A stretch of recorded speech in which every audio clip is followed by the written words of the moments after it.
Assalamualaikum warahmatullahi wabarakatuh. Halo teman-teman sekalian, apa kabar kalian? Semoga yang lagi nonton ini dalam keadaan sehat-sehat ya. Nah, di sini bersama saya Silpiuniar dari kelas 423 kelompok M. Oke, pada kesempatan video kali ini kita akan membahas tentang chapter 13, yaitu Pricing Decision and Cost Management. Subbab yang bakal kita bahas yaitu mengenai target costing dan non-cost factors. Oh ya teman-teman, di kelompok M itu anggotanya ada Cesarika Fitri, Kiki Clarissa, dan Silvioniar. Oke, kita masuk ke materi ya. Market based approach. Nah, kita mulai dari target harga atau target price. Nah, target price itu merupakan estimasi harga yang konsumen mau bayar atas produk yang bakal kita jual ke konsumen tersebut. Estimasi tersebut didasarkan pada pemahaman atas penilaian konsumen atas produk dan pemahaman perilaku kompetitor terhadap persaingan harga. Jadi kita harus memperhatikan faktor-faktor konsumen dan kompetitor kita juga. Atas pemahaman tersebut, kita perlu perhatiin nih. Pertama, umur hidup produk itu tuh pendek. Jadi, kalau misalnya perusahaan kita salah menentukan harga, nah waktu untuk memperbaikinya itu tuh sangat terbatas gitu. Yang kedua, konsumen lebih tahu mengenai harga di pasaran dan menginginkan kualitas tinggi serta harga yang rendah. Konsumen tuh pasti mau cari kualitas dengan dengan kualitinya yang tinggi, tapi karena budget terbatas jadi pengennya juga dengan harga yang rendah gitu loh. Dan yang ketiga, kompetitor dengan harga yang lebih rendah bakal selalu memperhatiin harga. Misal nih ada perusahaan pesaing, dia nurunin harga sekian, terus langsung yang perusahaan satunya itu tuh buat evaluasi loh, kok bisa mereka nurunin harga segitu rendahnya gitu, terus apa yang salah. Oke teman-teman, selanjutnya tahapan implementasi target pricing. Nah, kalau misalnya kita mau buat target pricing, hal yang harus kita perhatiin pertama yaitu kita mesti buat produk yang dapat memuaskan atau memenuhi kebutuhan calon konsumen kita. Kira-kira apa sih yang bakal dibutuhin konsumen kita? Apakah kita tepat sasaran? Apakah pasar yang kita ciptakan itu tuh tepat ke konsumen yang kita tuju gitu. Nah, yang kedua yaitu pilih target price-nya. Dan yang terakhir yaitu tentukan target cost per unit. Nah, target cost per unit itu bisa kita cari dengan target price per unit dikurang target operating income per unit.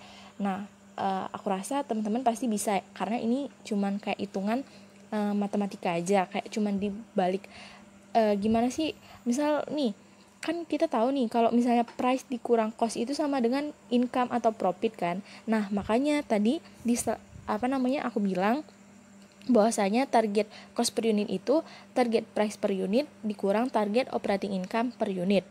Dengan catatan, target cost per unit ini adalah estimasi long run target cost produk yang memungkinkan perusahaan akan dapat mencapai target operating income apabila penjualan dilakukan dengan target price tersebut yang udah kita targetin. Selanjutnya, upaya mencapai target cost. Pertama, ada value engineering. Nah, value engineering ini suatu penilaian yang sistematis atas semua aspek dari rangkaian nilai dengan tujuan untuk mengurangi cost dan mencapai tingkat kualitas yang memuaskan konsumen. Untuk melakukan value engineering ini harus memisahkan value added activities dan non-value added activities. Di akhir tahun, dilakukan komparasi antara realisasi dengan target cost untuk melihat apakah value engineering menghasilkan perbaikan. Kedua, managing cost. Perlu memisahkan cost insurance, yaitu cost yang terjadi karena mengkonsumsi resources untuk memenuhi tujuan tertentu. Nah, contohnya itu direct material diakui pada saat material diproses dan dijual.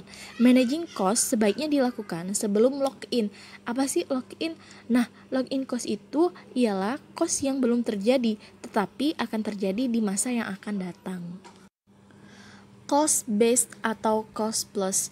Rumusan umum untuk menentukan harga jual berdasarkan cost adalah dengan menambahkan komponen markup yang diinginkan pada cost. Nah, markup itu tuh ditentukan dengan mempertimbangkan konsumer dan kompetitor atau kondisi pasar. Untuk menentukan markup, salah satunya dengan menggunakan target rate of return on investment, yaitu operating income dibagi dengan investment. Jadi, selling price-nya itu bakal sama dengan cost plus markup. Oke, baik teman-teman, kita masuk ke contoh soal ya. Contoh soal pertama. PT Jaya Abadi yang memiliki full unit cost setelah engineering value sebesar Rp720 telah menggunakan 12% markup atas full cost per unit produk ABC. Berapakah selling price produk ABC? Jawab, full unit cost-nya itu sama dengan 720, markup komponennya itu 86,4, kita dapat dari 12% dikali 720. Jadi selling price-nya itu 720 ditambah 86,4, hasilnya 806,4. Nah, selanjutnya nih teman-teman, kita bakal bahas non-cost factor in pricing decision. Dalam beberapa kasus, cost itu bukan faktor utama dalam mempertimbangkan pengambilan keputusan penetapan harga jual. Tapi ada faktor lain seperti kemampuan untuk membayar, keterbatasan kapasitas, dan purchasing power of customer. Dengan pertimbangan tersebut, kita mengenal beberapa istilah dalam penentuan harga jual seperti pertama, price discrimination. Sebuah produk yang sama dijual dan harga yang berbeda di pasar yang berbeda.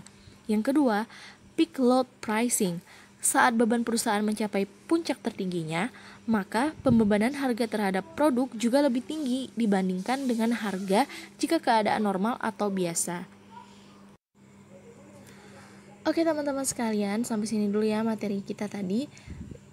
Jangan lupa belajar karena UAS udah sebentar lagi, dan juga berdoa sama Tuhan semoga diberikan kelancaran dalam UASnya nanti. Sekian dan terima kasih atas perhatiannya. Semangat. Wassalamualaikum warahmatullahi wabarakatuh.